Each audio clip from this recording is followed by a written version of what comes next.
First of all, I'd like to show you a picture from the Finnish National Agency for Educations and their website, and what is our objective in schools. So they say that in the objective of primary and lower secondary education in Finland is to support pupils' growth towards humanity and ethically responsible membership of society, and to provide them with the knowledge and skills needed in life. So this is like showing the values that we are having, what is in base of everything, how we organize our teaching, but also how we organize our assessment. So the assessment is not a separate thing in learning, and this is also in basis of that how to grow our kids towards humanity.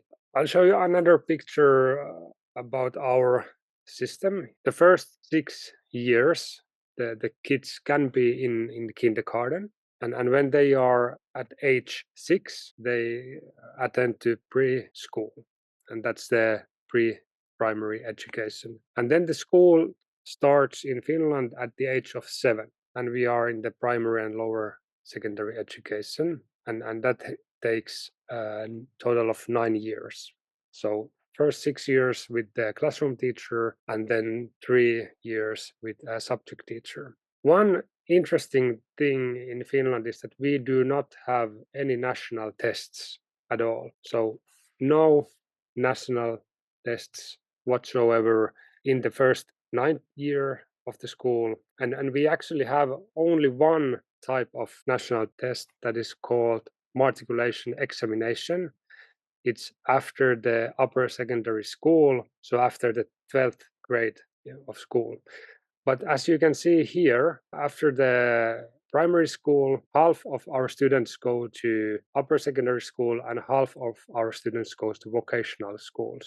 So the only national test that we have in Finland, the matriculation examination, is actually only 50% of our young students take that, because the other 50% are in vocational school. So if we do not test nationally our kids, how we assess, how we grade them, and it is actually the teacher's full responsibility to assess the kids. So when the first 6 years the kids are in the classroom, that the classroom teacher is the one who assesses all the subjects. And after they are with the subject teacher, then each teacher assesses that subject. A new system that we have, I've written here, the teachers assess based on the goals and assessment criteria that's written down in the curriculum. And that is actually really new system in Finland. For the grades 3 to 6, so elementary school, this is the first year that we have these criteria ever. So we are actually practicing how to use those. In grades 7 to 8, the criteria we have had about 2-3 years now.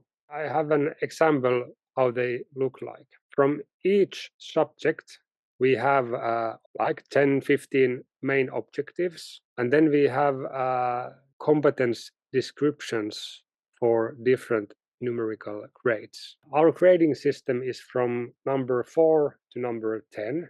Number 10 is the best grade, and number 4 means fail, and number 5 is the first grade that is like passed. So we have now a criteria like written what's the knowledge or competence looks like if we can give the student a grade 5 or 7 or 8. So this is, for example, Finnish language and literature from grades 7 to 9. And here's objectives, areas of assessment, for example, interaction in various situations. And if the pupil is able to act in a group, they are familiar in every interactive situation, then they can have a grade 5. And then there is grade 9, the pupil is able to work in a constructive manner in a wide range of groups, including demanding interactive situations. The teacher is observing where the student is. We don't have national tests, and actually the teacher can decide that she won't have a test at all. So we can assess our students in whatever way we feel is meaningful or necessary. So that's up to teacher, and then these criteria are helping the teacher in this assessment work. You can open this whole criteria document in English, so it's free for everyone to observe. I can actually open it here if you want to look. So the document can be found in internet. There is everything how we assess our kids. So we have two main types of assessment.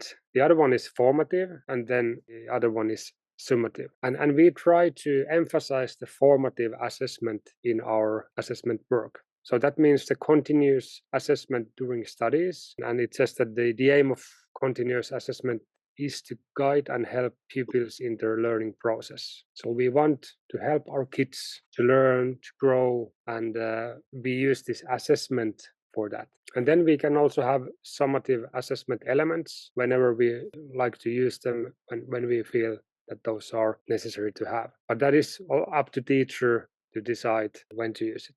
I would like to emphasize also one thing. So one task of primary and lower secondary education is to develop the pupil's capability for self-assessment. And the purpose is to support the growth of self-knowledge and study skills. So this is also written in our core curriculum, and the teacher can do it as she wishes. And that's the final thing I have.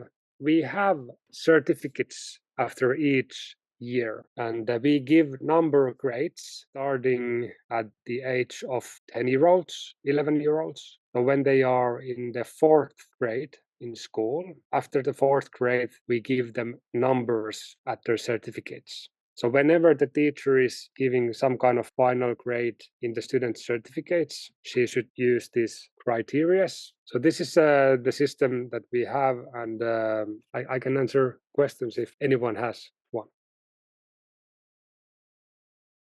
Different municipalities have different types of certificates, but basically it's just the subject and then the number, or subject and written assessment. So for younger students, grade 1, grade 2, grade 3, we usually use written assessment. And then with the older kids, it's numbers. But it's only like one A4 paper that has mathematics 8, Finnish language 9. And a different municipality is having a bit different look like, but it's everything has like one A4 paper.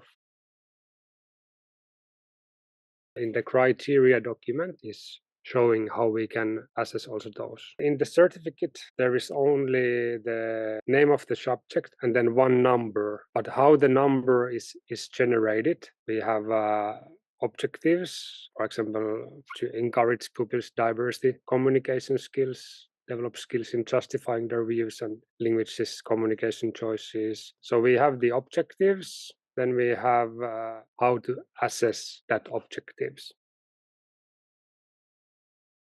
How much we have tests, it's really depending on the teacher. So if the teacher wants to have tests every week, she can. When I was at school, the last 4 years, I had 0 tests. So I didn't use tests at all. I used mainly students' self-assessment. I teach them to self-assess themselves, and then I teach them to decide the final grade that they should have on their own. And I guide them in that process. We have teachers who believe in tests, and they can use those if they want. In the curriculum, there is no word of test. So our national curriculum is not guiding teachers to use tests at all, but it is an option if they want to use it. Personally, I can say that I do not believe in strict tests, but our system is depending on the teacher's pedagogical freedom, so the teacher can decide to act differently also. Yeah, thank you. And the training that you mentioned, there is everything that I have learned in the 10 years about assessment. So it's all is in the training.